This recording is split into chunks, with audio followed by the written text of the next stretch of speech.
Jonya takata ni yoje ano baw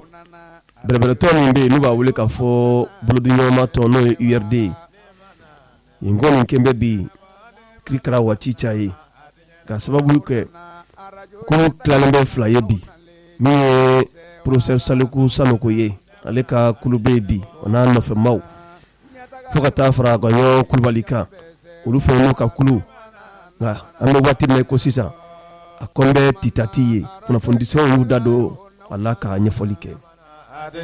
kona umana nyeta jama ko do na umana no do don kwar fambaw ye mun balabe ka da ukulo ka denga na badenke Ibrahim Jawara fe me ka fe o be maraka almambulo bi ko ni ba ni watina ale bulo be negawla au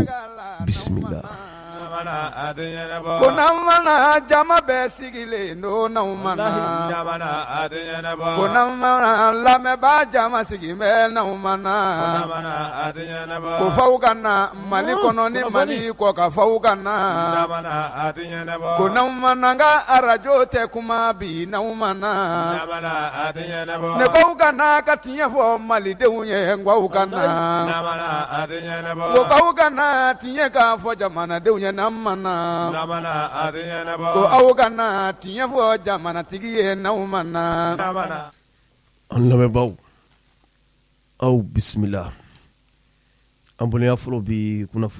fundi sebe Nouvel Horizon aye ayira kafo jeklu mimbe nuba wole France kana ko le mouvement pour le salut de l'Azawad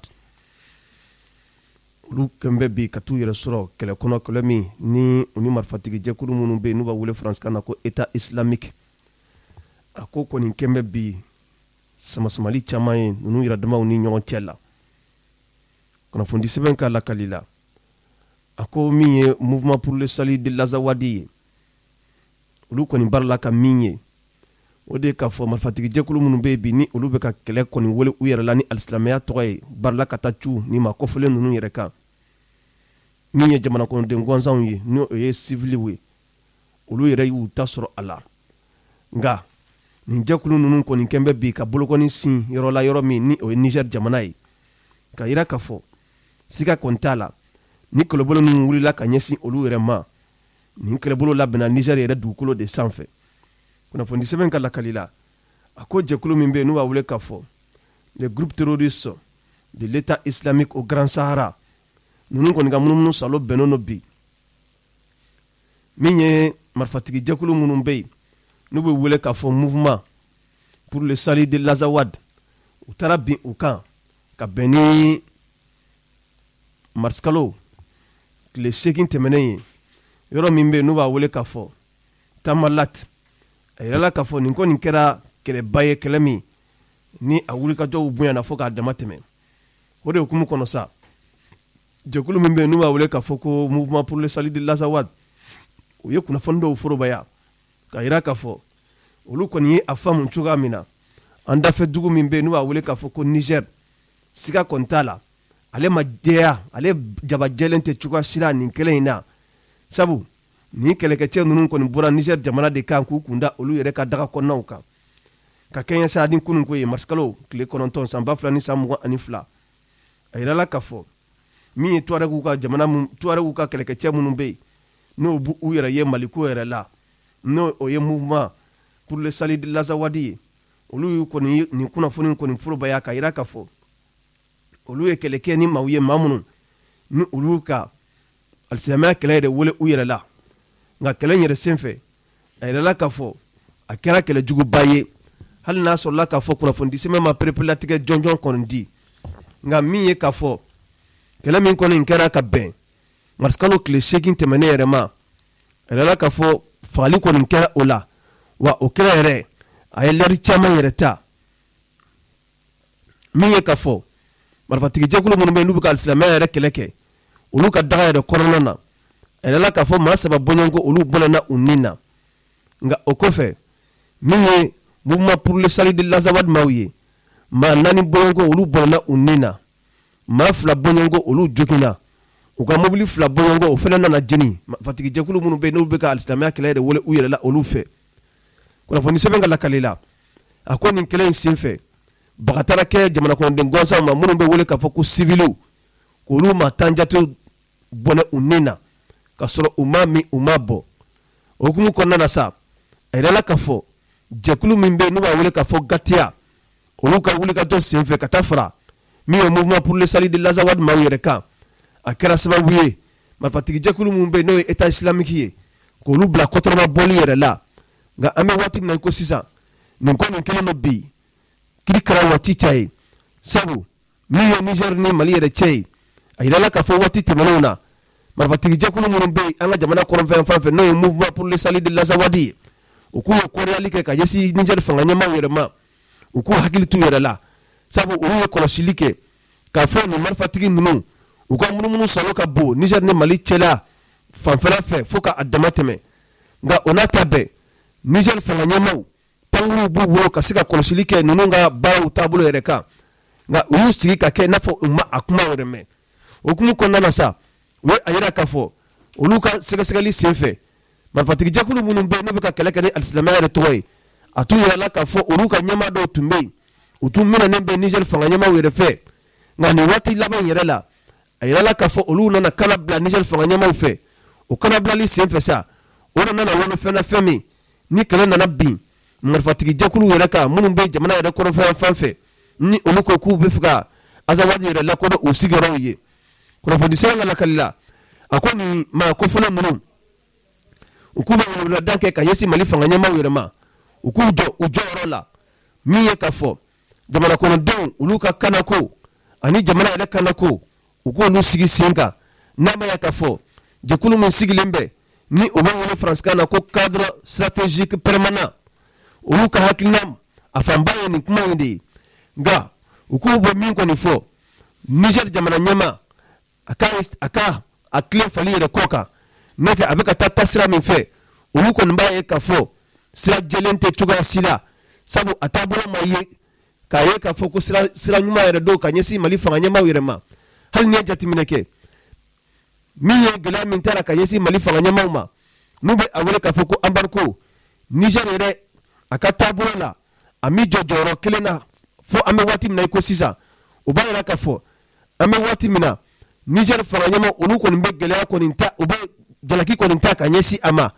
a ka fɛɛrɛ bɛɛ lajɛlen sigi sen kan min ye marifatigi jɛkulu minnu bɛ yen bi ni siga kelen n'u la k'a fɔ u bɛ ale ka dugukolo kan n'a kɛlen don k'i ɲɛci olu kan bi a k'i jɔ i jɔyɔrɔ la cogo min b'a to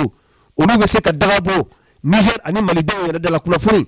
a y'a sɔrɔ sɛbɛn min kɔrɔ u k'a ma ko nouvelle horizon. aw nana ɲɛtaga yo aw nalen jama bɛ sɛwara namana a tɛ ɲɛnabɔ.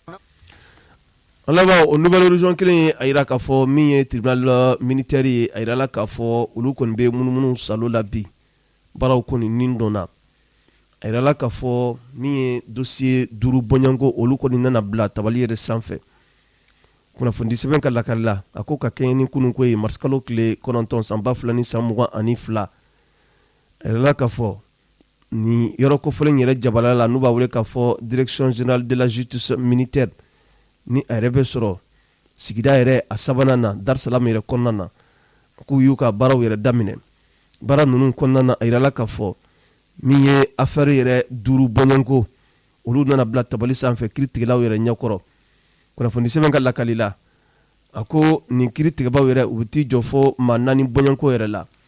nka ka kɛɲɛ sa ni nin cakɛbɔdaso yɛrɛ a ɲɛmaaso yɛrɛ ka kɔrɔfɔw ni ala ka dantigɛliw la u y'a yira k'a fɔ n'i ye nin affaire 5 yɛrɛ jateminɛ affaire 2 ɲɔgɔn bɛ yen olu nana juger k'a fɔ olu ye sariya sɔsɔ kɛ min ye finitigilakaw olu ka baaraɲɔgɔnyaw yɛrɛ kɔnɔna na fɛn bɛ fɔ k'a fɔ consigne militaire a yɛrɛ la k'a fɔ u ma olu labato cogoya si la o kɔfɛ affaire 2 ninnu kɔnɔna na hali bi a yɛrɛ la k'a fɔ min ye détournement d'armes et munitions ye o fɛnɛ nana ye ni affaire 2 yɛrɛ kɔnɔna na ka kɛɲɛ sa ni kɛlɛkɛcɛw olu ka kɛlɛkɛminɛn minnu bɛ yen n'o ye maramafɛnw ye ka kɛɲɛ ni dugu min bɛ yen n'u b'a wele k'a fɔ kɛɲɛba n k'a fɔ kɔlɔnjɛba ani segu mara yɛrɛ kɔnɔna na a yɛrɛ la k'a fɔ maa dɔw kɔni sɔrɔla min ye maramafɛnw ta u tun bɛ fɛ k'a kɛ cogo wɛrɛ la min tɛ u ka baaraw yɛrɛ taabolo yɛrɛ ye kunnafoni sɛbɛn ka lakali la a ko o hukumu kɔnɔna na sa a yirala k'a fɔ u bɛ fɛn wele faransikan na ko coup et blessure volontaire o fana nana ye nin kiri yɛrɛ a ta ko fɔlɔ yɛrɛ kɔnɔna na kunnafoni sɛbɛn ka lakali la a ko nin n'a ta bɛɛ lajɛlen na o bɛ fɛn wele faransikan na ko conseil militaire sɔsɔli ko ni o ye région de Sékou kɔnɔna ye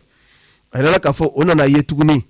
k'a ye k'a fɔ maa dɔw sɔrɔ la u ka ɲɛmaaso ye hakilina minnu fɔ k'a fɔ baara ka taa o ta sira yɛrɛ fɛ baara ma boli o fɛ cogoya si la nin fana kɛra kiri yɛrɛ kɔnɔna na ale kɔrɔfɔw nana bɔ ka bin o kɔfɛ min ye finitigilaka dɔ ye ale fana nana jɔ kiri tigɛbaaw ɲɛkɔrɔ k'a fɔ a ye dɔw yɛrɛ bagabaga fɛn min bɛ wele faransikan na k'a fɔ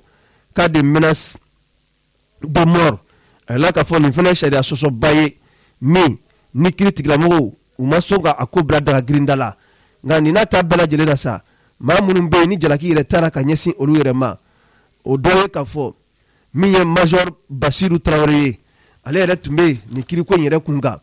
min ye k'a fɔ Cabral Hama Ould Hamad ye ale yɛrɛ fana tun bɛ kiri yɛrɛ kɔnɔna na min ye Arzouda Abdoulaye Ben Maïga ye ale yɛrɛ fana tun bɛ kiri kɔnɔna na min ye Caporal Mohamed Lamine Aga Eglas ye ale yɛrɛ fana tun bɛ kiri kɔnɔ min ye Garde Alpha Kone ye ale yɛrɛ fana tun bɛ kiri kɔnɔ kunnafoni sɛbɛn ka lakali la a ko nin kiri yɛrɛ kunkanko yɛrɛ la kiritigɛla 4 bɔlɔnko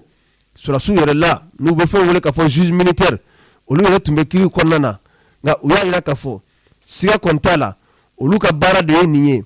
ka se ka fɛɛrɛw bɛɛ lajɛlen sigi sen kan maa o maa bɛ yen n'i ye dansago wale yɛrɛ kɛ finitigilakaw ka kulu kɔnɔ ka se k'i bila sariya yɛrɛ ka bolo kan wa u b'a yira bɛɛ lajɛlen na olu ka baara yɛrɛ hukumu kɔnɔ a bɛ kɛ ni tilennenya ani ladiriya de kɔnɔna na min b'a to k'a fɔ sɔrɔsiw olu ka gungan bi a bɛ se ka tilennenya ni ladiriya sɔrɔ cogoya min na wa o bɛ min pereperelatigɛ yɛrɛ di k'a fɔ ko sɔrɔsiw yɛrɛ dama don o tɛ min ye hali jamana kɔnɔden gansanw ye ko i sigara k'a fɔ sɔrɔsikɛ ye dankari i la n'a ma ya k'a fɔ i taara ni o kunkanko kuma ye procureur civil yɛrɛ fɛ yen n'i y'a dɔn k'a fɔ o kiriko kuma bɛ se ka taa olu yɛrɛ fɛ yen dayɛlɛlen bɛ wa u y'a yɛrɛ k'a fɔ olu yɛrɛ ka kiribonda so a bɛ sɔrɔ sigida yɛrɛ a sabanan na Dar Salam yɛrɛ kɔnɔna na min ye u ka ɲɛmaaba yɛrɛ ye n'o ye magistrat de garde institutionnel monsieur Nundandi Kante ale yɛrɛ ye nin kiribonda ye a tribunal président ye a ye pereperelatigɛ dɔw ta ka ɲɛfɔ a ko siga kɔni t'a la an bɛ waati min na i ko sisan min ye olu ka baara ye a kɔni bɛ ka taa ka ɲɛsin u bɛ fɛn wele faransikan na ko impunité o na sira fɛn fɛn bɛ yen finitigilakaw ka kulu kɔnɔ olu bɛ kɛlɛ kɛ ka ɲɛsin o de ma wa u y'a jira k'a fɔ u ka wulikajɔ bɛnnen don k'a fɔ finitigilakaw u ka gun kɔnɔna bɛ se ka sanuya cogoya min na bi siga kɔni t'a la olu bɛ o wulikajɔ la nka o bɛ min kɔni fɔ ka da nin bɛɛ lajɛlen kan o de ye k'a fɔ finitigilakaw u ka baara bɛnnen don min ma o de ye k'a fɔ ka jamana kɔnɔdenw n'u bolofɛnw k'olu kɔni latanga nka n'a jira la k'a fɔ k'u sen nana ye fɛn na fɛn min ni o ye sariya sɔsɔ ye olu tɛna sɔn k'a sigi k'o layi cogoya si la hali n'i ye jateminɛ kɛ min ye ni tribunaliso ye ni o sigilen bɛ kiritigɛba min ye finitigilakaw olu bolo la a yɛrɛ la k'a fɔ a 3 de bɛ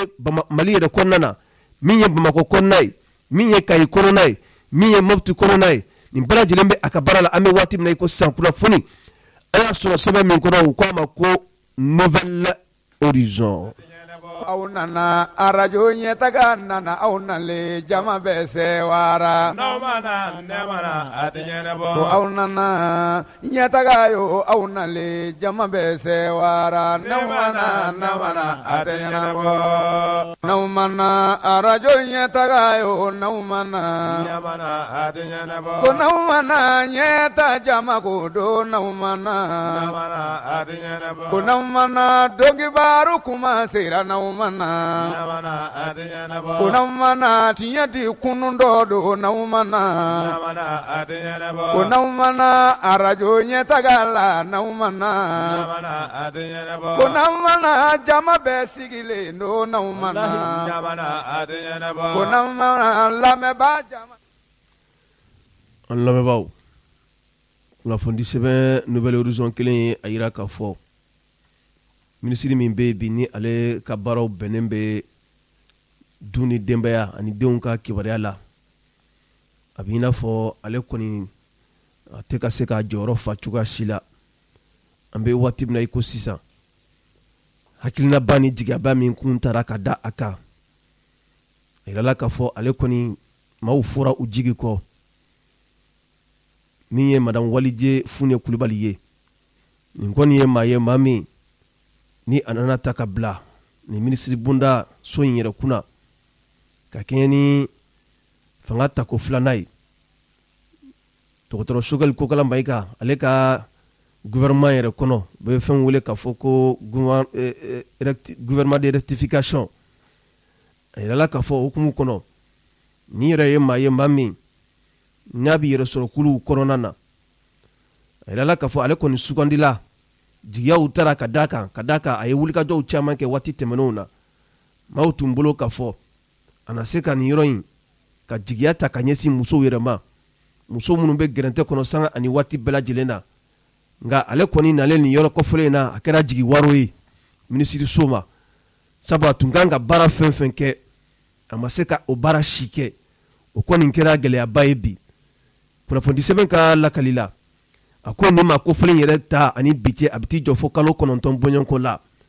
nka gɛlɛya fara gɛlɛyaw kan olu de bɛ ka taa bi ka ɲɛsin baaraw yɛrɛ tacogo ma o kɔni ye gɛlɛyaba ye bi maa bi yɛrɛ ɲininka yala minisiriw yɛlɛmali ko kuma minnu bɛna fɔ yala nin bɛna to a jɔyɔrɔ la wa o ye ɲininkali gɛlɛn ye nka kuma min kɔni bɛ ka fɔ ka ɲɛsin a ma o de ye ka fɔ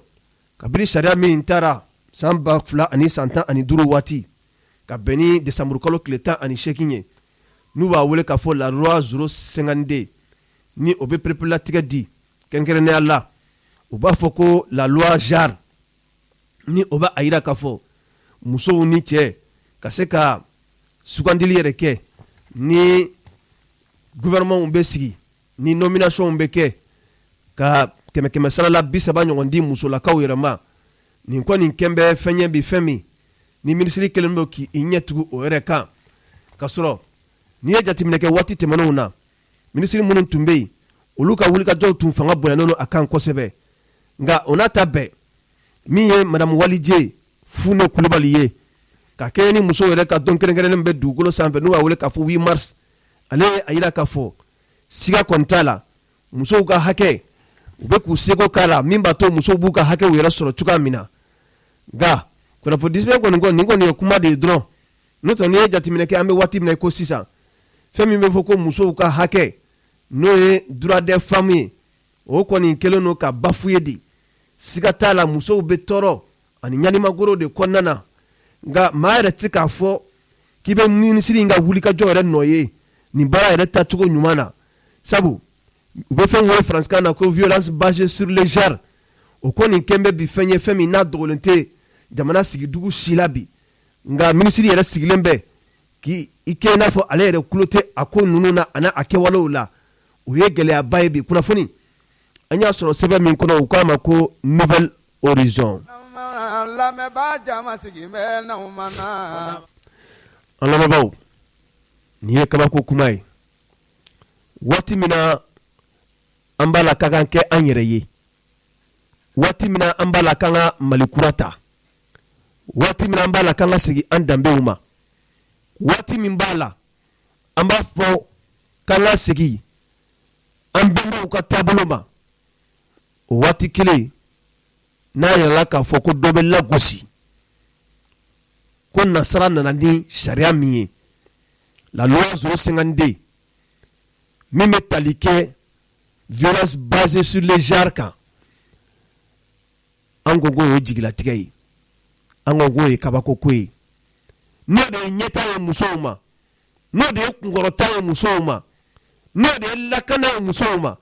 n'o de ye musow ka hakɛw tɔbɔtɔli ye an ko c'est trop grave c'est très grave vraiment c'est très grave minisiri min bɛ yen anw tɛ a défense ta baa ye anw ko kabini a bɛ ta waati min na anw tun y'a jira k'a fɔ ale ni nin yɔrɔ in man kan sabu yɔrɔ in ye yɔrɔ min n'a mago bɛ jateminɛw caman na nka nin loi min filɛ nin ye ni jamana yɛrɛ maaba caman b'i da don a kuma na hali sini n'i ye jamana kalankɛlaw ɲininka loi ko genre yɛrɛ ye mun ye maa si tɛ yen min bɛ se k'a ɲɛf'i ɲɛna n karamɔgɔ genre ye mun ye dɔwɛrɛ foyi tɛ an bɛ ka nasara minnu kɛlɛ bi k'a f'u ka taabolo man ɲi olu ka kow de don olu ka sariya de do u bɛna f'i ye ko handicapé bɛ don genre kɔnɔ u bɛna f'i ye ko denmisɛnnin bɛ don genre kɔnɔ u bɛna f'i ye ko cɛ bɛ don genre kɔnɔ u bɛna f'i ye ko PD gɔrijɛgɛni k'o bɛ don genre kɔnɔ kuma dabirilen don nka u yɛrɛ tɛ se ka pereperelatigɛ da la nansara nana n'a ye di ka se k'u ka jogo jugu kuma bubu la di mudu yɔrɔ waati dɔw la u tun nana n'a avant projet de loi ye alisilamɛw wulila ka kanga u n'a ni ɲɔgɔn cɛ ne bolo n'an bɛ ka Mali kura sen ta an kan ka bɔ nin ko ninnu kɔnɔ nin loi yɛrɛ kan ka supprimer de a man di an baw ye koyi nka tuma dɔ la olu b'a ye k'a fɔ ko 30% min bɛ di muso ma olu b'a ye o minɛn de kɔnɔ o minɛn dɔrɔn tɛ dɛ numéro vert bɛ yen ko violence basée sur le genre e b'o dɔn wa maa dɔ bɛ yen ale dancogo ye cɛ ye ala y'a dan ka kɛ cɛ ye nka n'ale y'a kanu k'a fɔ k'a bɛ kɛ muso ye o y'ale ka genre ye a tɛ bɛn maa si ka dankara la. Il y a ce qu'on appelle la violence psychologique. N'a y'a kanu k'ale bɛ kɛ muso ye ni e ba sila ko k'i bɛ hali ɲɛkumu tigɛ a la wala i ka sigida la k'i b'a la tɛmɛtɔ kɔrɔfɔ a bɛ se ka taa damakasi kɛ ça c'est la violence psychologique wala i k'a kɔrɔfɔ munna i bɛ nin kɛ nin y'anw ka taabolo ye nin y'an danbe ye nin ni Mali kura bɛ taa wa il y a ce qu'on appelle la violence économique i muso b'i bolo tuma dɔ la a ka don ka bɔ su kora k'a to a ka wari ɲini a ka dayirimɛ ɲini a ka politiki ko i tɛ se ka sɔgɔsɔgɔ dɛ ka sɔgɔsɔgɔ ka bɛn n'o ye ayi parce que o y'ale ka sɔrɔ nasira ye ne kuma n'o kan ça c'est la violence économique o y'an danbe ye wa n ko kunun a bɛ fɔ ko hali tile man ka bin ka muso to kɛnɛ ma nin sariya kisɛ ninnu a nana bakurubaya la ka na voter an ka assemblée kɔnɔ an y'a fɔ a donni kama n ko nin t'an taabolo ye nin t'an danbe ye ne m'a fɔ n ko minisiri bɛ baara la dɛ nka n'i ye minisiri kɛra nin sariya in de waleyali kama n karamɔgɔ i jo t'a la dɛ nin tɛ sariya ɲuman ye dɛ hali sisan politikimaa dɔw ka kɔrɔfɔ bɛ yan an y'a wele k'a ɲininka a ko loi genre min n'a votera a kɛra ɲɛta ye Mali ma ne y'a wele n ko karamɔgɔ n ko loi genre i bɛ se ka genre kɔrɔ fɔ an ye wa a ma kɔrɔ jaabi jɔnjɔn sɔrɔ a la nin ni Mali kura tɛ taa dɛ n'an ko Mali kura o y'an danbe de ye n'an ko Mali kura o y'an yɛrɛ de ye mais nansara ka sariya jugu sariya kolon ka bɔ nansara jamana na k'u bɛn'u ta k'o sɔgɔbɛ an kun k'an ko ko disi gosiko ye ne tɔgɔ tun bɛ to k'a fɔ o le Mali était lorsque les grandes nations n'y étaient pas furukankufa tun t'an fɛ yan wa aw ye empire sigi yan Mali ye kodɔn jamana de ye mun na alisilamɛya ma don anw fɛ ni kɛlɛ ye sabu jogo ɲuman caman tun bɛ an fɛ yan sinjiw tun bɛ an fɛ yan balimayaw tun bɛ an fɛ yan hadamadenw ka hakɛw kun e k'a lajɛ kɛ sinankunya lajɛ an ka ɲɛnamaya kɔnɔna na diinɛ kɔnɔ e b'a ye min o kɛ kun ye mun ye ka sigi ja ka bɛn ni kelenya sabati sigi kɔnɔ mais n'an m'an to nin bɛɛ la ka nin valeurs bɛɛ to anw bolo k'a fɔ an bɛ taa an bolo maana bɔ nansara ka sariya juguw fɛ o ni Mali kura tɛ taa dɛ ala ka hɛrɛ k'an ye ne ko ka na ka tiɲɛ fɔ malidenw ye n ko ka na ko ka na tiɲɛ an lamɛnbaaw ka kɛɲɛ ni Mali kura jɔliko kuma min bɛ senna bi min ye jɛkulu min bɛ yen n'u b'a wele k'a fɔ conseil national de transition a tun yira la k'a fɔ charte kɔnɔna na nin conseil national de transition olu tun maaw kan ka taa u bolola nafolo ka taa yira kiiri tigilamaw la komi charte y'a fɔ cogoya min na nka a ko kɔni kɛra sa sariya bɛ yen nɔ nka kumaw kɔni gulonnen bɛ an bɛ waati min na i ko sisan dɔ kun tɛmɛnen na min ye au Conseil national de transition a cakembora so min be nu a wele ka fɔ commission de loi o ɲɛmaaba ale ka dantigɛli dɔw senfɛ ale ye perepelatigɛ dɔ di komi sariya ko don ni sariya ko kuma nana a ka di anw ye tuma dɔ la minnu ka baara ye sariya ye ka taa olu ɲininka min ye docteur Brahima Fɔnba ye an ye wulikajɔ kɛ ka taa ale ɲininka relecture ko kuma mun fɔra n'o ye ka yɛlɛma don charte yɛrɛ kɔnɔ ko dɔw la an y'a ɲininka olu la ani CNT maaw olu ka bien déclaré ko ale y'a ye cogo di komi sariya ko kuma don min sɔrɔla a da kɔnɔ an ka jɛ ka dɔɔni lamɛn o la. tɔgɔ ye Brahima Fɔnba ne ye professeur faculté de droit la université. Docteur, ni sariya ko kuma nana an bɛ sariya kalanbaaw ni sariya dɔnbagaw de ɲini k'u ɲininka min ye charte ye sɛbɛnfura min bɛ ka kɛ bi ka fanga latɛmɛ fanga la ɲɛnamaya yɛlɛma dɔw donna a la ni mɔgɔ min e ɲininka bi i bɛ se ka mun fɔ a yɛlɛma taabolo la. Moi je vais dire que yɛlɛma ko la i bɛ ɲininka fɔlɔ yɛlɛma in mun de y'a to an nana yɛlɛma in parce que kun de y'an bila yɛlɛma in na ni sariyaba bɛ yen parce que charte y'an ka sariyaba ye an ye période dama min kɛ a appliqueli la maintenant an y'a jateminɛ k'a fɔ que fɛn dɔw ka ɲi ka yɛlɛma komi bɛɛ b'a dɔn fɛn kolomaba min yɛrɛ tun ye yɛlɛma la ne yɛrɛ bɛ se k'a fɔ cogo min kun min y'a to sariyaba in yɛrɛ yɛlɛmara o ye transition ka durée transition bɛ période min ta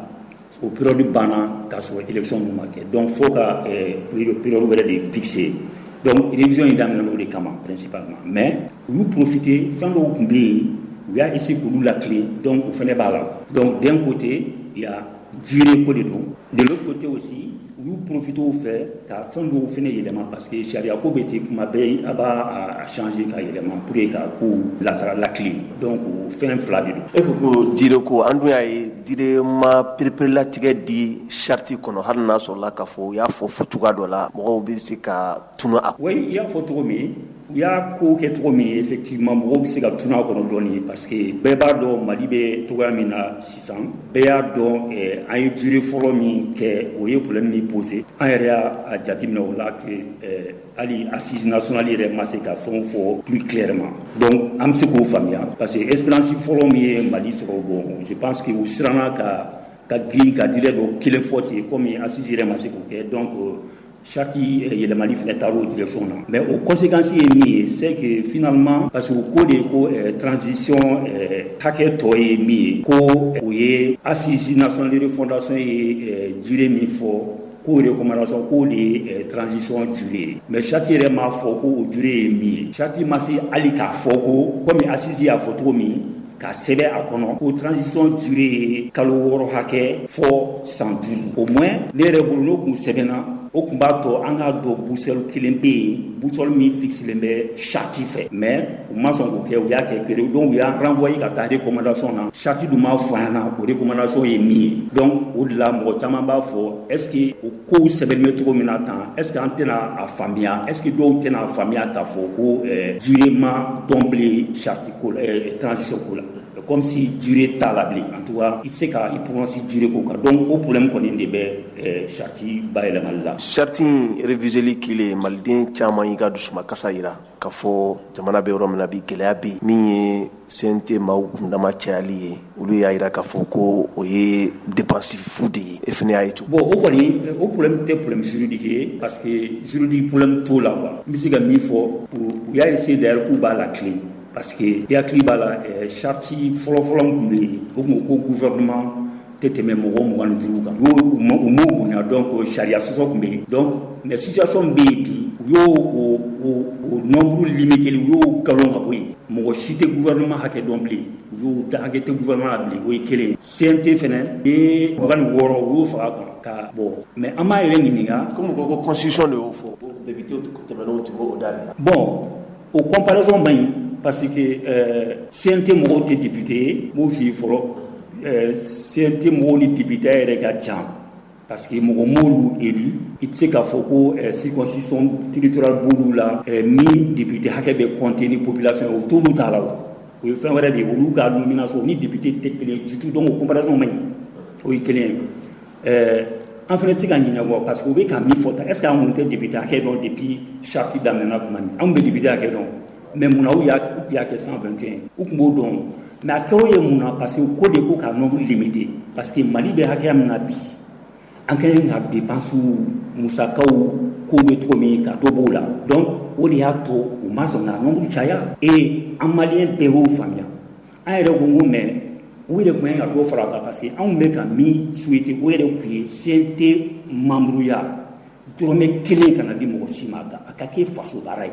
O bɛ kɛ cogo di? O bɛ kɛ parce que ni faso baara nana fasodenw ka ɲi ka sɔn ka gɛlɛya dɔw kɛ fasow kama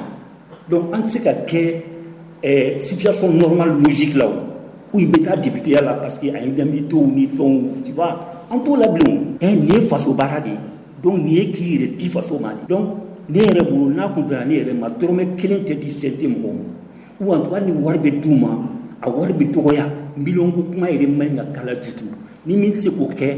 o bɛ bɔ yen fasodenw bɛ ɲini ne b'a dɔn fasoden tɛ dɛsɛ mun bɛ fɛ ka baara kɛ Mali ye wariko t'a la o caman de bɛ Mali la mais o y'o dabila donc u bɛna fa ni mɔgɔw ye maintenant bon n'i ye avantage fara a kan vraiment o kɔni o esprit man ɲi parce que o ye comme régime kɔrɔ ninnu an bɛ régime kɔrɔ minnu dɔn dɛ gâteau partagé quoi ka gâteau partagé il y a terikɛw ni politique mɔgɔw ni fɛnw o esprit man ɲi quoi gouvernement ta o explication bɛɛ ye kelen mun na dɔ bɛ fara gouvernement kan ne b'a dɔn gouvernement hakɛ min bɛ yen sisan u k'a fɔ an na problème b'a la problème jumɛn de b'a la c'est à dire u kana nɛgɛn parce que an bɛna ye a bɛna kɛ jigitigɛ de ye parce que u bɛna kɛ politicien kow de ye ka politique mɔgɔ dɔw ta k'u don a la pour que olu k'u mankan suma fɛn ninnu o ye comportement kɔrɔ ninnu de ne yɛrɛ bolo o tɛ Mali kura sira ye o ye donc ne yɛrɛ bolo CNT u ye mɔgɔ fara CNT kan ani ka gouvernement nombre limité k'o dabila pour ma o sigi ninnu tɛ si ɲuman ye Mali kura ko la ne bolo kɔni Mali kura sira t'o ye ne bolo voilà ne bɛ se k'o de fɔ. I ko Mali kura caman y'a jira k'a fɔ bi min ye déclaration de biens ye o tun kan laɲini CNT mɔgɔw fɛ nka dɔw fana y'a jira k'a fɔ ko jagoya tɛ sɛbɛnfura foyi tɛ min b'a pereperelatigɛ di komi aw ye sariya kalankɛlaw ye e bɛ se ka mun fɔ bi juridiquement sɛbɛn dɔw bɛ yen sariyakisɛ dɔw bɛ yen minnu b'a sɛbɛn. bon n bɛ k'o de f'i ye mɔgɔ minnu ko ko sariya tɛ yen ne b'o olu deli b'u deli ala yɛrɛ kama u ka charte révisée ta article mun fɔ a bɛ fɔ article ma ko article 10 mun fɔ u bɛna sɛbɛnne ye ko charte ko président de la transition premier ministre de transition ministre de transition CNT membre k'a jagolen b'u bɛɛ ma k'u ka t'u ka déclaration de biens kɛ Cour suprême u bɛɛ CNT mɔgɔw b'a la parce que charte ye mun sɛbɛn charte ko a y'a daminɛ fɔlɔ article 10 nouveau ye a y'a daminɛ fɔlɔ k'a fɔ ko président de transition ko b'a ka déclaration de biens kɛ tile 2 a ka investiture tɛmɛnen ko n'o y'o kɛ ko ministre donc premier ministre de ministre k'olu fana b'u ka déclaration de biens kɛ a b'a laban mun na a b'a fɔ ministre premier ministre ani tous les membres des organes de la transition tous les membres des organes de la transition ko mɔgɔ o mɔgɔ e ye organe de la transition baarakɛla ye mɔgɔ ye donc o ye président de transition ye o ye ministre ye o ye premier ministre ye o CNT mɔgɔw ye olu de ye membre de la transition ye parce que CNT ye organe législatif de ye donc CNT ye organe de la transition ye charte ko organe de la transition membre bɛɛ a jagoyalen b'u ma k'u ka taa déclaration de biens kɛ donc e b'a dɔn problème min ye dɔw b'u jɔ ko non ko CNT mɔgɔw ka déclaration de biens ye dɛ ko charte t'o réglé dɛ yɔrɔ loi dɔ bɛ yen u ye loi dɔ ta ko 2014 ko loi sur la répression de l'enrichissement illicite o tile loi ye dɛ voilà ko o loi ko CNT b'o loi de kɔnɔ i m'a faamuya que parce que fo n'i y'o loi ta k'o loi ye fɛn dɔw cité ko donc CNT mɔgɔw b'o loi de kɔnɔ mais mɔgɔ min b'o fɔ c'est-à-dire n tɛ don l'état yɛrɛ la quoi n bɛ fɛn kelen dɔrɔn de f'u ye anw bɛ sariya minnu kalan ekɔlidenw kun ne yɛrɛ depuis 1992 ne tɛ foyi kalan droit i m'a faamuya an bɛ fɛn min kalan ekɔlidenw ye c'est-à-dire n'i ye droit fɛn kelen bɛ yen o de ɲɛfɔ ekɔlidenw ye ko n'i ye état ta sariyaw de bɛ yen sariya ninnu rangelen de don sariyabaw bɛ yen o jukɔrɔtaw bɛ yen chaque fois sariya min bɛ jukɔrɔ la o bɛ sanfɛ ta bato min bɛ ainsi de suite o sariyaba bɛɛ la ka sariya o ye constitution de ye Mali la o ye charte de ye e ma faamuya an bɛ waati min na ko sisan o ye charte de waati an bɛ waati min ani constitution fana parce que an bɛ constitution fila de bɛ Mali la olu bɛ taa ni ɲɔgɔn ye cogo di bon o ye fana ye ko wɛrɛ ye an ka nin ɲɛfɔ fɔlɔ oui an ka nin ɲɛfɔ fɔlɔ o fana ye ko wɛrɛ ye mais charte ye comme Mali constitution donc charte ko CNT mɔgɔw k'olu bɛ t'u ka déclaration de bien présenter Cour suprême président a ma fɔ ko minnu bɛ wariko baara kɛ minnu tɛ wariko baara kɛ dɛ n'i kɛra CNT membre ye hali n'i tɛ baara kɛ a diyagoyalen don ma i ka taa déclaration de bien kɛ o de sɛbɛnnen bɛ i m'a faamuya donc o clé de enrichissement illicite o ye loi de donc ni loi ni sariaba bɛ contradiction na jamais de la vie loi tɛ se ka kuma sɔrɔ ka fɔ loi bɛ poyi c'est-à-dire parce que charia bɛ de sanfɛ quoi hali ni loi de tun y'a réglementé hali ni loi tun y'a fɔ ko CNT membre ni charia ba ye fɛn wɛrɛ fɔ o de bɛ appliquer tubabukan na an b'a fɔ o de ma ko principe de la hiérarchie des normes juridiques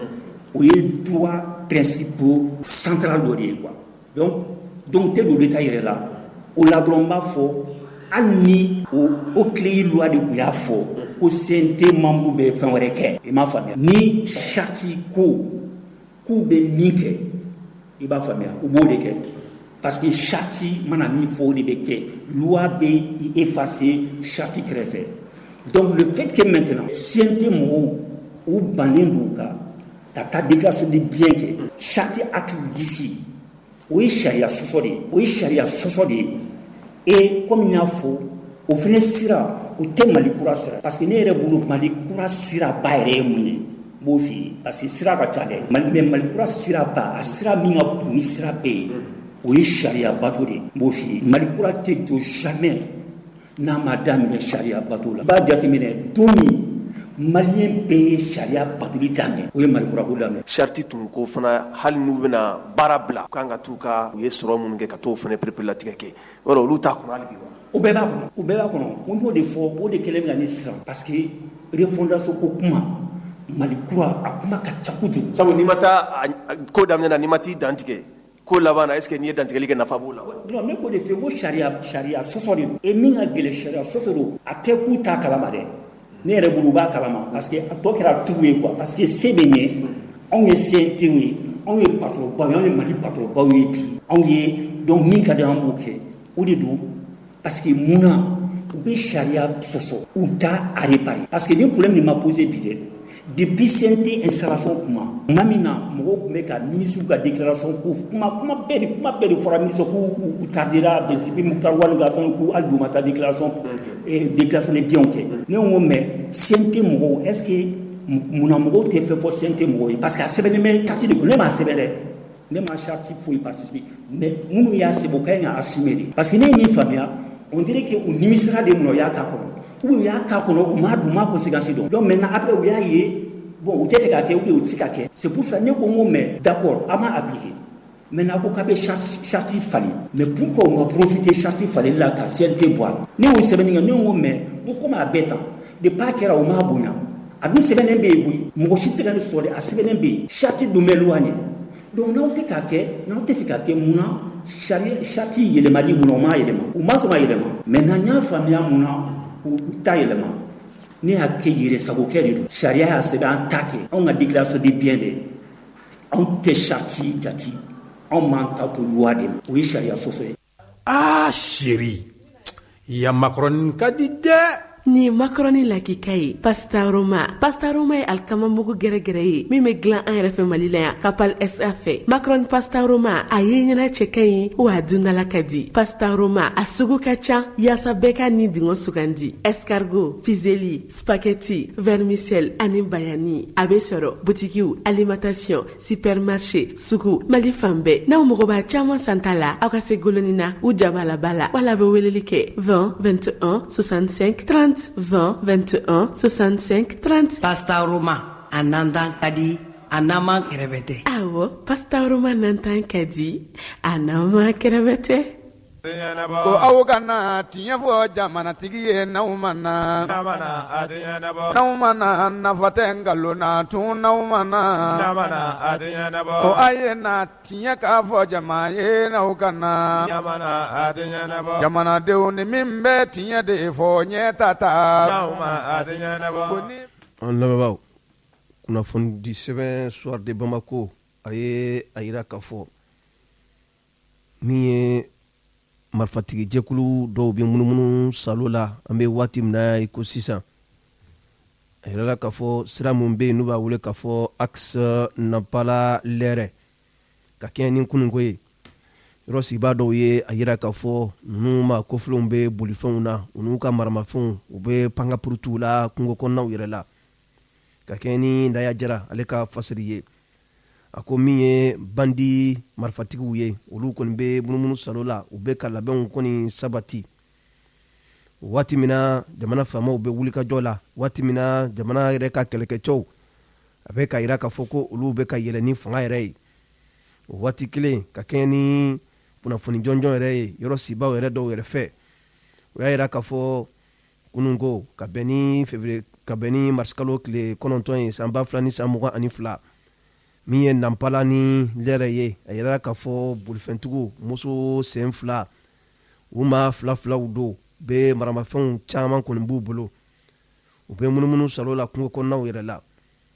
kunnafoni sɛbɛn ka lakali la a ko nin kɔni ye kabako ye an bɛ waati min na i ko sisan nka nin n'a ta bɛɛ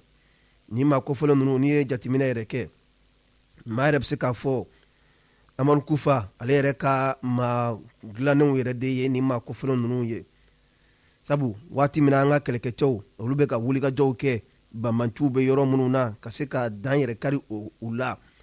maa caman bɔnɛna an ka kɛlɛkɛcɛw fɛ nin waati laban ninnu na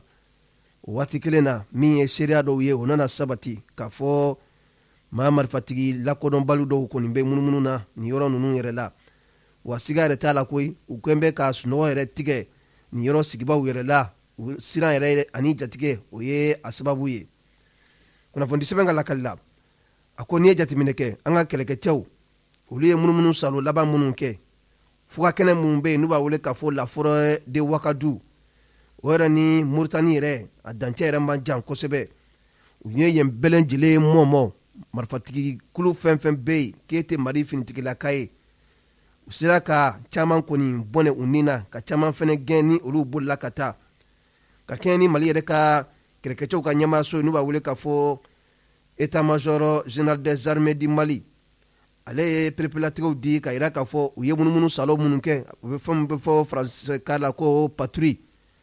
olu kɔni ye jaabi jɔnjɔnw kɔni sɔrɔ a jaabi senfɛ maa bɛ se k'a fɔ lakana kɔni nana sabati Mali finitigilakaw fɛ an bɛ waati min na i ko sisan nka o n'a ta bɛɛ kunnafoni sɛbɛn ka lakali la a ko yɔrɔ dɔw bɛ yen bi i n'a fɔ ko ɲafunkɛ mara yɛrɛ kɔnɔna na min ye dɔgɔkun tɛmɛnenw ye wulikajɔ kɛbaaw u ye wulikajɔ kɛ ka taa tiɲɛni kɔni kɛ nin yɔrɔ kofɔlɔ ninnu na min ye dire yɛrɛ kɔnɔna ye a yirala k'a fɔ dire yɛrɛ komisariya u ye wulikajɔ kɛ yen fan fɛ ka taa bin komisariya yɛrɛ kan a kɛra sababu ye an ka finitigilakaw minnu ye gardiw ni gendarmew ni polisilakaw ye olu kɔni nan'u bolo di ɲɔgɔn ma min b'a to nin ma kofɔlɔ ninnu bɛ se ka daga bɔ jamana kɔnɔdenw yɛrɛ daga cogoya min na nka nin n'a ta bɛɛ lajɛlen na siga kɔni kelen don maa minnu yɛrɛ la an bɛ waati min na i ko sisan o de ye Katiba di Masina maaw yɛrɛ ye kunnafoni sɛbɛn a yira k'a fɔ tiɲɛ don an ka finitigilakaw bɛ munumunu salo la nka ni maa kofɔlenw fana u fana bɛ k'u galabuw yɛrɛ kɛnɛya cogo jumɛn na u bɛ se ka taa dankari an ka finitigilakaw la u daga yɔrɔw yɛrɛ la nka jɔrɔnako yɛrɛ ye min ye bi min ye marifatigi jɛkulu minnu bɛ yen n'o sigilen bɛ an ka jamana yɛrɛ kɔrɔnfɛn fan fɛ n'olu y'u bolonɔ bila bɛnkan sɛbɛn min kɛra Alizerikaw yɛrɛ fɛ yen olu kɔni kɛn bɛ bi ka welewelemada yɛrɛ kɛ ka ɲɛsin jamana fanga ɲɛmaaw yɛrɛ ma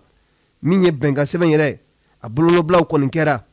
mais min b'a to k'a fɔ lakanaw bɛɛ lajɛlen bɛ se ka sabati Mali fantan 4 bɛɛ lajɛlen na waati min na o de ye k'a fɔ bɛnkan sɛbɛn in kɔnɔnafɛnw olu ka se ka waleya n'o kɛra gɛlɛya caman bɛ yen Mali ni Mali kɔnɔdenw olu bɛ se ka bɔ o gɛlɛya ninnu kɔnɔna na kunnafoni an y'a sɔrɔ sɛbɛn min kɔnɔ u k'a ma ko soir de Bamako radio ɲɛtaga yo n'aw ma na ko n'aw ma na ɲɛta jama ko don n'aw ma na ɔlɔmɔw min ye o soir de Bamako kelen ale y'a yira k'a fɔ siga kɔni t'a la dire yɛrɛ bɛngali wale min kɛra ka taa an ka finitigilakaw yɛrɛ kan n'o y'an ka polisilakaw ye a ko nin bɛngali wale in kɔni kɛra fɛn ye fɛn min n'an ka finitigilakaw ma ko bila daga girinda la ka kɛɲɛ ni Yusuf Konate ale ka fasiri ye ale a yira k'a fɔ a ko nin waati laban ninnu na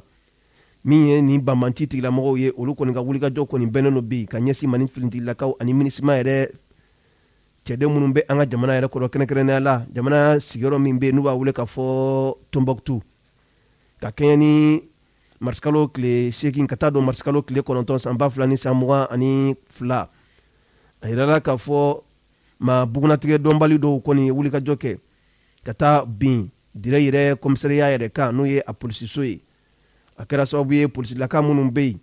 olu kɔni ye wele bila finitigilaka tɔw ma gendarmew ni garde nationale maw olu kɔni ye wulikajɔ kɛ teliyala ka taa nin yɔrɔ kɔfɔlen yɛrɛ la lɛri kelen kɛlɛ yɛrɛ kɔfɛ min ye marifa yɛrɛ olu ye kunkanko kasiw kɛ a yirala k'a fɔ nin finitigilaka ninnu olu kɔni tun nakun ye ka se ka dankari nin maa kɔfɔlen ninnu yɛrɛ la nka kɛlɛ yɛrɛ ɲɛsiran ye kama sa maa kɔfɔlen ninnu u ye duru yɛrɛ don fiɲɛ fɛ kunnafoni sɛbɛn ka lakali la a ko nin tɛ a siɲɛ fɔlɔ ye min ye dire yɛrɛ a komisariya ye ka kɛɲɛ ni utukalo san 2020 waati marifatigilaka dɔw kɔni ye wulikajɔ kɛ ka ɲɛsin nin yɔrɔ kɔfɔlen yɛrɛ ma a kɛra sababu ye min ye ka fɔ bololaminɛ dɔw olu nana taa fɛn min ye pano sondɛriw ye olu taara u bɛ fɛn wele faransikan na ko réfrigérateurs olu fana taara ka taa min ye chaise tan bɔɲɔnko u taara ni o ye ka fara matériel d'informatique kan u taara ni o fana ye nka an bɛ waati min na ko sisan wulikajɔw kɔni fanga bonyanen bɛ an ka finitigilakaw yɛrɛ fɛ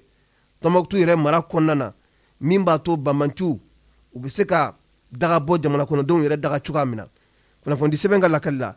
a ko nin waati ninnu fana na o marifatigi jɛkulu kelen olu bɛ wulikajɔ la mali fan caman yɛrɛ fɛ kɛrɛnkɛrɛnnenya la min ye mali sigidugu min bɛ yen ni o ye camancɛ yanfan yɛrɛ ye u kɛn bɛ bi ka wulikajɔ caman fanga bonya o yɔrɔ kɔfɔlen yɛrɛ la ka kɛɲɛ ni marisikalo tile gale ye san 2022 min ye poste min bɛ yen n'u b'a wele k'a fɔ poste de contrôle de gendarmerie de Gundam u ye wulikajɔ kɛ marifatigi lakodɔnbali dɔw yɛrɛ fɛ a kɛra sababu ye min ye maa 8 bɔɲɔnko olu nana bɔnɛ u nin na wa a yirala k'a fɔ min ye nin marifatigi jɛkulu yɛrɛ ye u ka maramafɛn dɔw yɛrɛ bɛ an ka finitigilakaw u ye tɛgɛ kɛ olu yɛrɛ kan an'u ka bolimafɛn dɔw tɛgɛ nana kɛ olu yɛrɛ fɛnɛ kan kunnafoni sɛbɛn ka lakali la a ko an bɛ waati min na ko sisan ɲinini kɔni fanga bonyanen bɛ an ka finitigilakaw yɛrɛ fɛ ni maa kofɔlenw mana sɔrɔ yɔrɔ yɔrɔ la ka se ka tɛgɛ yɛrɛ da u kan Gundam mara yɛrɛ kɔnɔna na waati tɛmɛnenw na a yirala k'a fɔ min ye polisilaka maa 2 bɔɲɔnko olu nana bɔnɛ u nin na n'i ye jateminɛ kɛ Tombouctou yɛrɛ dugu kɔnɔna na wulikajɔ kɛbaw u ye dansigi min ye minisima yɛrɛ ka cɛden minnu bɛ yen a kɛra sababu ye ka tiɲɛni yɛrɛ don minisima yɛrɛ ka kulu yɛrɛ kɔnɔ an bɛ waati min na ko sisan kunnafoni sɛbɛn ka lakali la a ko nin kɛnɛ yɛrɛ bilama a tɛ taa galabu kɛnɛya kɔ a tɛ taa wulikajɔ kɔ komi an ka finitigilakaw bɛ a la cogoya min na kunnafoni a y'a sɔrɔ sɛbɛn min kɔnɔ u k'a ma ko soir de Bamako ko naumana nyeta jama ko do naumana ko naumana dogi baru kuma sera naumana ko naumana tinya di kunundo do naumana ko naumana arajo nyeta gala naumana ko naumana jama be sigile no naumana ko naumana lame ba jama sigi mɛ naumana ko faw kana mali kɔnɔ ni mali kɔ ka faw kana ko naumana nka arajo tɛ kuma bi naumana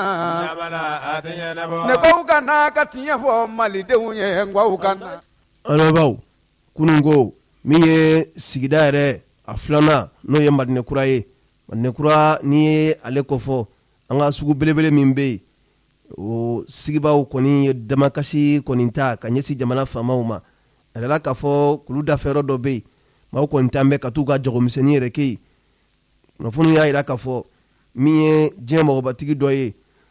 a yɛrɛla k'a fɔ ko nin yɔrɔ in nana di ale yɛrɛ ma jamana faama dɔw ka yamaruya yɛrɛ kɔnɔna na a kɛra sababu ye sa finitigilaka dɔw ye wulikajɔ kɛ ka taa yɔrɔ in yɛrɛ kɔlɔsi minnu tun sigilen bɛ jagomisɛnnin kɛbaw olu kɔni y'u ka dusumakasaw kɔni yira ka yira k'a fɔ jamana bɛ yɔrɔ min na bi a man ka sɔn k'a fɔ k'a bɛ olu yɛrɛ wuli ka bɔ yen nɔ nka a kɛnɛ kan seereya minnu sɔrɔla yen nɔ an ka jɛ ka dɔɔni lamɛn o la. ne bɛ min fɔ mali faamaw ni su mali waritigiw ni su halisa mali waritigiw makunu mali faamaw makunu kada munga anw hakɛ min bɛ yan nɔ nin n'a fɔra ko an ka wuli ko mɔgɔ kelen bɛ ka intérêt kosɔn cɛni ala ka o ye ne dabali ban dɛ mɔgɔ kelen bɛ mɔgɔ ba yiri ka bɛ ka na mɔgɔ kelen k'o ta k'o k'a ta ye o tuma tɛ jamanaden ye wa cɛni ala ka o yɔrɔ an kɔnɔ gan dɛ taga yɔrɔ tɛ anw bolo hali bi sɔgɔmada in na fɛn o fɛn kan ka feere min kɛ k'a ka denbaya balo o bɛɛ cɛnni filɛ nin ye y'a dɔn o fana man ɲi sa o tuma n'a fɔra ko jamana ka taa ɲɛfɛ ne hakili la fantanw de ye jamana taga ɲɛfɛ sinon faamaw tɛ o n'i y'a mɛn ko faamaw ko fantanw de don n'i y'a mɛn ko faamaw fana fantanw de fana de don an bɛɛ tagala ye ɲɔgɔn ye mais an ka ko k'a kɛcogo la o de ka ɲi olu ma o ka ɲi anw yɛrɛ fana ma sinon n'a kɛra kɛcogo dɔ la sisan n'a kɛra bilisa ɲagami ala k'an kisi ala k'an taga an bɛ ala deli a kana k'o ye mais a bɛ ka taa yɔrɔ min na nin a kun ye n bɛ bilisa ɲagami kan dɛ an bɛ ala deli a kana kɛ ten min kɔni b'anw fɛ u k'a kɛ ala kama u k'an ka yɔrɔ to an bolo an k'an ka denbaya balo ne yɛrɛ bɛ bɔ masigi nin ye ne kalo jɔlen ye n bɛ n ka denbaya balo la yɛrɛ n si jɛlen don dɛ hali n'a ye tasi jɔ k'a fɔ k'a ka yɔrɔ k'a bɛ to a bolo walahi hali n'an sara an denw b'an pilasi ta hali n'a ye tasi wuli a kɔnɔ an b'a kari an kɔni an b'o f'u ɲɛna k'aw bila n'ala sɔnna n'an ka minɛn bɔra taa yɔrɔ kɔni t'an na parce que taa yɔrɔ ta anw n'an burusi kɔnɔmɔgɔw de farala ɲɔgɔn kan ka na kulu ni ɲini k'a kɛrɛnkɛrɛn k'an fara ɲɔgɔn kan k'a sigi n'a fɔra ko k'an bolo fɛnw nabɔ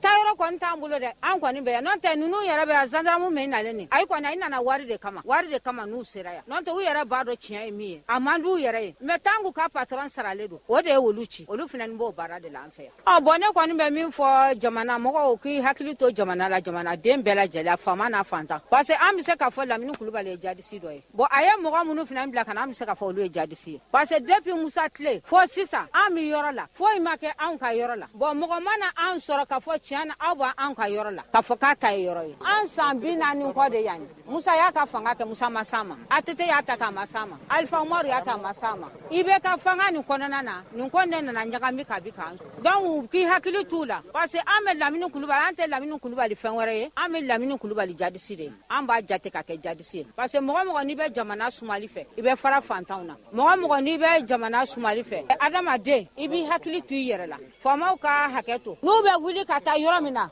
u ka tiɲɛ ni nkalon ɲini k'a bɔ ɲɔgɔn na n'u ye tiɲɛ ni nkalon ɲini k'a bɔ ɲɔgɔn na donc a bɛ dɔn mais ka taa kɛ dɔrɔn waritigi min mana taa wari di dɔrɔn ka na fantanw dégager ka bɔ yen a man ɲi jamana ma a man ɲi jamana ma dɛ ne kɔni ne b'o f'u ɲɛna.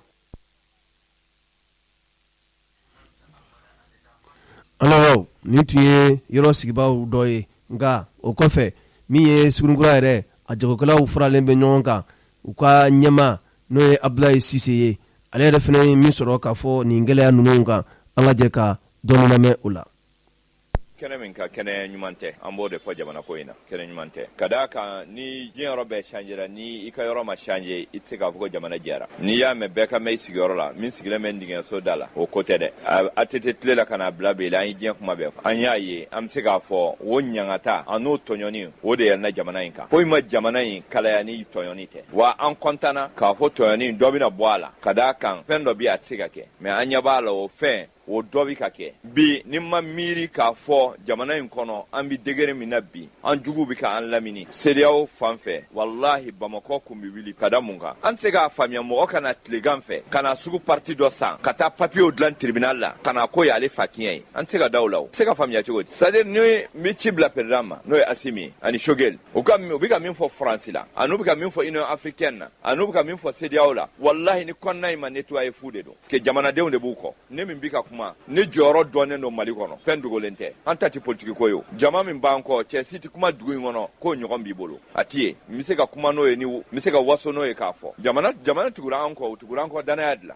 an ye transition in dɛmɛ n'an ka nafolo ye k'an dɛmɛ n'an ni ye parce que transition in mɔgɔ kelen ta tɛ an bɛ se k'a fɔ an bɛɛ de don mais n'u ma justice nettoyer n'u ma justice labɛn wallahi an bɛ fɛn o fɛn min na min f'i ye an bɛ tila ka bɔ a la an bɛ tila ka sira wɛrɛ ta n b'o dɔrɔn de fɔ ko kɛra yɔrɔ min bi e sera yen nɔ fɛn o fɛn bi yan nɔ o bɛɛ sera yen ne ma se ka se yen parce que mun na ne se ka taa ɲɛ jɔ nin na a bɛ ka kɛ ni jɔra yen nɔ bi Bamakɔ bi tiɲɛ n ma sɔn ka taa n jɔ a kɛnɛ kan sisan welela k'a fɔ ko yala n b'a kɛnɛ kan autorité dɔ fɛ n ko ne t'a kɛnɛ kan parce que ni n taara a kɛnɛ kan a bɛ se ka kɛ tiɲɛni dɔ ye minnu bɛ yen ne de y'a f'u ye n ko non aw kana tiɲɛni kɛ parce que ka d'a kan mɔgɔ wɛrɛw ɲɛ b'an na min tɛ nin ye ni bi minnu bɛ fanga juguya la ani ni Faransi wo dɔ sɔrɔ Mali la u tɛ dɔn wa u bɛ don n'o wo ye o mais an tɛ miiri o la pourquoi an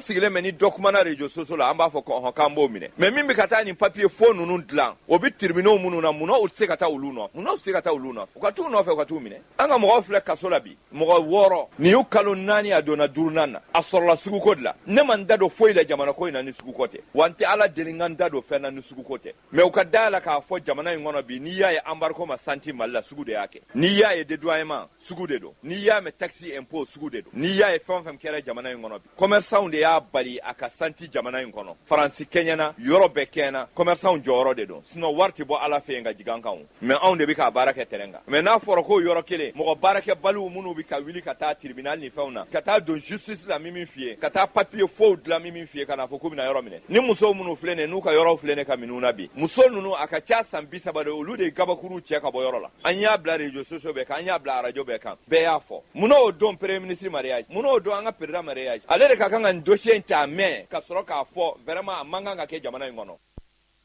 Nyataga yo aw nale jama bɛ sewara naumana adenyana naumana arajo nyataga yo naumana adenyana ko naumana nyata alabaw ni jagokɛlaw ni minnu bɛ ɲɔgɔn na anw tɛna kiri tigɛ wa an tɛ kiri tigɛla ye nka an bɛna taa ko ɲɛɲini a ko yɛrɛ kisɛ ye min ye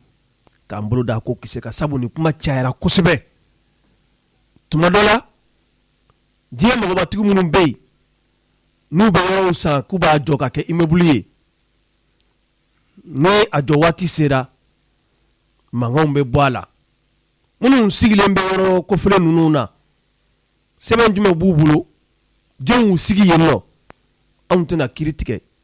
nka an bɛna sɛgɛsɛgɛliba kɛ nin ko in na sabu a kuma cayara nin dɔrɔn tɛ dɛ a bɛ waati jan bɔ kumaw bɛ ka caya min ye yɔrɔ san an t'o jalaki minnu sigilen bɛ an t'u jalaki anw tɛna jalaki kɛ nka ko kisɛ a kunkun n'a ɲɛɲɛ an bɛna wuli ka jɔ kɛ ka taa an bolo d'a kan insha Allah. O aye na tiɲɛ k'a fɔ jama ye n'aw ka na jamanadenw ni min bɛ tiɲɛ de fɔ ɲɛta ta ko n'i bɛ tiɲɛ fɛ arajo ɲɛta ka ta. Alabaw aw hakili b'a la ɲɛta dɔnkɔbari tɛmɛnen na balima dɔw nana ka jalakili dɔw ta ka ɲɛsin donsow ka ɲɛmaa min bɛ yen min ye ɲɔnɔ marabolo kɔnɔna ye n'o ye Sinɛ Kulubali ye Sinɛ tɛ Kulubali ye wa nka o kɔfɛ sa Sinɛ n'a ka maaw fana ye kunnafonisigi kɛ jalaki minnu taara ka ɲɛsin u ma ka pereperelatigɛw caman fɔ a la min sɔrɔla ni dantigɛliw senfɛ an ka jɛ ka dɔɔni lamɛn o la. Confiance de principe mun kɛra sisan ko donso ye ɲɔgɔn tɔɔrɔ a ye ne sɔrɔ Bamakɔ ye ni olu ka sigi kun bɛ se ka kɛ dɔwɛrɛ ye k'a fɔ ko mɔgɔ min bɛ ɲɔgɔn ka lafiya fɛ k'olu ka fara ɲɔgɔn kan ko donso kɛmɛ ka ɲɔgɔn ni sigi k'a d'a kun an b'an ka Mali fanga fo Asim a n'a ka gouvernement bɛɛ autorité fɛn min Mali kɔnɔ an b'a bɛɛ lajɛlen fo donso den n'a ba dugutigiw ni alimamuw jeunesse ni kafo an b'o bɛɛ lajɛlen fo gɛlɛya ye ɲɔgɔn sɔrɔ waati jumɛn ni hakili b'o la le 6 octobre 2020 gɛlɛya donna anw kan a donna anw kan ni sira mun ye a ma kɛ sira dogolen ye mɔgɔ minnu nana kɛnɛ bɛn anw kan anw tɛ dɔrɔn ni sɛnɛ ni bagan mara ni mɔni tɛ ko o bali ɲɛnɛya san 2 ani dɔɔni n'a bɛ fɔ a ma ko jadisiw an b'o o gɛlɛya de kɔnɔ depuis a daminɛ na a sera yɔrɔ min na a n'a ma se yɔrɔ min na an b'a fɔ bɛɛ ye ɲɔgɔn minɛ kɛ wulikɛjɔw kɛ a ko ka kan ka ɲɛnabɔ yɔrɔ o yɔrɔ kɛ taama a bɛɛ la kelen kelen an b'an profiter a ka haut conseil ɲɛmɔgɔ fo Seydi Cheikh Ousmane Madani Haidara an ye taama minnu k'a fɛ donso den n'a ba olu ka représentant alimamiw ɲɔgɔn cercle niveau la dugutigiw fo ka taa se maire ma ani kafo ni jeunesse an ye taali fɛn fɛn na nin taama ninnu na nin responsable ninnu bɛɛ de b'a kɔnɔ pour que haut conseil ka se ka wuli ka na ka n'a da don nin ko in na fitina min b'an fɛ yan a ka se ka ban ministre de la réconciliation ni an taara an sigi o la a ka se ka haut conseil délégué ka na jɔ an ye ka baara kɛ ko caman kɛra o kɔnɔ Mali tun tɛ yen o Mali nana san n'i y'an sigi présidentielle la président ɲɛkɔrɔ an bɛ kuma kelen fɔ le 6 octobre 2020 a y'a sɔrɔ Mali tɛ yen kɛlɛ y'an sɔrɔ jɔnw de wulila ka jɔ ka don anw ni gɛlɛya cɛ an yɛrɛ ko kuma n'an bɛ mɔgɔ ye an yɛrɛ ka bɔ ka jɔ an ka se ni kɛlɛ kɛ waati min na ni cɛnni nana don an kunna k'an ka baganw cɛ ka taa n'u ye k'an ka musow ko k'u sago ye ni an ko o ti bɛn an fɛ minnu ko o ti bɛn an fɛ n'olu y'o bɔ a da la espoir minnu bɛ dugu kɔnɔ n'olu bɛ kunnafoniya tigɛ ka kungo kɔnɔ mɔgɔw fɛ yen an ko baara in n'an m'a organiser donc a ti se ka to tan an nana ye baara ti ɲɛ fiyewu n'i y'a ye ko cɛw bɛ bɔ o bɛ taa jugu kunbɛn kungo kɔnɔ san'u ka se a bɛ fɔ jugu ye ko a b'a kana dɔn o ye yɛrɛ dama de organisation in kɔnɔna an nana kɛ du o du cɛ kelen i b'o di ka an yɛrɛ dama kɔlɔsi a baara daminɛ gɛlɛyara kosɛbɛ an ka baganw tali an nana bali mun na dɔw ka baganw nana foyi m'a jɛ an ko dɔ bɛ nin sen kɔrɔ aw minnu ka baganw nana u nana na cogo jumɛn na n'an m'a dalu fɔ donc a t'a dɔn mun bɛ bɔ a la o bɛ bɔ a la parce que an bɛɛ de bɛ kɛ kɛlɛ kɛ kɛnɛmajugu ma jugu dɛ sokɔnɔjugu ka jugu ka tɛmɛ kɛnɛmajugu kan a yira ko dalu t'a la o ni mun ka kan o fɔr'o ye k'u k'a sara o kɔfɛ a nana fɔ ko dugu o dugu o bɛɛ kɛ hakɛ dɔ di n'a ko hakɛ jugu tun bɛ kɛlɛ sira kan a tɛ se ka yɛlɛ labɛn ten hali n'i y'a dan balo nin fɛn saba hali bi sokɔnɔjuguw b'o sɔn u wulila ka jɔ kɛ kunnafoniw di kɛ wuli ka na fɔ CV fɛ ko bala ka an forcer ko fɔ an denw ka don donsoya kɔnɔ o bala k'an forcer ko dugu o dugu a ye nin hakɛ in sara an taara an ka baganw nɔfɛ ka na o kɛmɛ k'an forcer ko fɔ an ka nin miliyɔn hakɛ in sara CV ye ne wele n nana don min na n taara nɔfɛ a ka bureau la a seginna kɔrɔfɔ in kan ko dɔw sera o ma k'a fɔra ko dugu o dugu k'u ka nin hakɛ in sara ko dɔw sera a ma ko a fɔra ko fɔ a k'a den ta ka don donsoya kɔnɔ jakusa la ne ko tiɲɛ don donsow tɛ dɛ an bɛɛ de bɛnna a kan wa cɛ tɛ yen muso tɛ yen mun bɛ se ka bɔ yɔrɔ k'a la an bɛɛ de bɛnna nin kan n ko mina n'a bɛɛ dalu ye i b'a ye kuma mun na ni juguw nana ka na anw kɛlɛ a baganw taara an tɛ se ka mɔni kɛ ni juguw nana kungoda la n'an ka mɔgɔw ko k'o bɛ bɔ waati min na k'a fɔ k'u bɛ taa juguw nɔfɛ u bɛ taa sɔrɔ kunnafoniya ye k'o kɔ n'i den b'a la walima i dɔgɔnin b'a la walima i kɔrɔkɛ b'a la peut-être i tɛna information di n ko nin ye cɛbɔ jɔyɔrɔ ye ko dugu o dugu 500 n ko an y'a fɔ wa an bɛnn'o kan a tigi dugu si la i t'a ka to kɔfɛ kɛlɛ tɛ se ka kɛ bololankolon an ye tulo bɔ kɛ kini kɛ wasili kɛ an ma mɔgɔ ye an ɲɛ bɛ an yɛrɛ de la donc an tɛ se ka baara kɛ fiyewu ni nafolo min tɛ an ko dugu de k'o bɔ wa dugu bɛɛ jɛnna n'a ye k'a fɔra ko bagantigi kelen dɔw kɛ 3 sara dɔw kɛ 6 sara n ko an y'a fɔ bagan minnu taara olu taw nana ni dalu jumɛn ye olu minnu b'i complice la kungo kɔnɔ juguw fɛ olu de ɲagila o b'a sara n kelen CV kelen a b'a ka bureau o bon dalu ye nin ye depuis baara in daminɛna ko conseil nana don min na depuis o don ne ko politique mɔgɔw bɛ baara in senkɔrɔ k'a tiɲɛ an yɛrɛ ye politique mɔgɔ ye ne y'o fɔ n ka kuma yɔrɔ bɛɛ la sani ne ka kɛ politique mɔgɔ ye o y'a sɔrɔ ne balolen don adamaden kɛ hɔrɔnya ni kɛ danbe ni kɛ silamɛya n'o tilalila ka ban politique mɔgɔya tɛ foyi ye ninnu nana ka n ka hɔrɔnya n'an ka silamɛya n'an ka danbe bɛɛ kuruja k'a bɛɛ minɛ anw na i t'i yɛrɛ sago la i den t'i sago la i muso t'i sago la tuma min na e b'a fɔ ko walimuso cɛlabaya kɛ dan ko kɔnɔ 3 ma n'a tɛmɛn'o kan donc sariya b'a ɲɛgi e b'o 3 jate cogo di ne ma mɔgɔ mɔgɔ minnu ko o t'i don nin da fɛ ni a bɛ kɛlɛ kɛ a y'a kɛ anw taara kungo kɔnɔ an ye mɔgɔ ninnu ye an y'a sɔrɔ k'a fɔ ko an fanga tɛ se o ta la donc olu de siranna kungo kɔnɔ mɔgɔw ɲɛ k'u jagɛlɛya dugu kɔnɔ mɔgɔw la ka an mago sa hali n'an y'an lama dɔɔni hali ni iran kɛ tilema fɛ i bɛ taa sɔrɔ sanni su ko kunnafoniya bɛ sigi gɛlɛya de ye olu sɔrɔ bɛɛ ko an ka jɛ ko jugufin kɛlɛ président Assimi tulo b'a la a b'a dɔn k'a fɔ Mali armée dɔrɔn tɛ se ka nin baara in kɛ population ni armée de bɛ fara ɲɔgɔn kan ka baara kɛ wa bɛɛ n'a fɔra an bɛɛ ka jɛ ka baara kɛ bɛɛ de ka baara kɛ ta de don donc ni e ko e t'i fara population kan a si la an bɛ don min na i n'a fɔ bi dɔw wolola anw fɛ an ka commune kɔnɔ hali bi olu ka bagan bɛ kungo kɔnɔ o mana so fɔlɔ n'olu nana don min na ko yangaden don k'a y'a to yen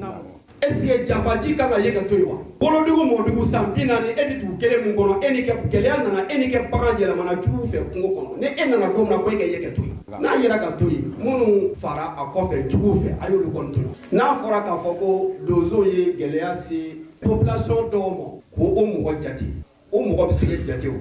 jate bɛ se k'o kɛ anw dɛsɛra an ta jate la k'a to yen a daminɛ le 6 octobre la 2020 ka na se an bɛ sigiyɔrɔ min na bi ne bɛ kalo 1 ka dugu la mɔgɔ sara ne ka mara la n'a mɛ sɔrɔ k'a fɔ ko an ta mɛ réconciliation taama dɔ la a bɛɛ su dɔrɔn ɲɛna ni aw y'a ta hakɛ fɔ ko nafolo dɔ tiɲɛna aw bolo ko aw bɛ taa sigi k'o hakɛ fɔ mɔgɔ bɛ yen ni ɲɔrɔkɛ ɲɛta fɛ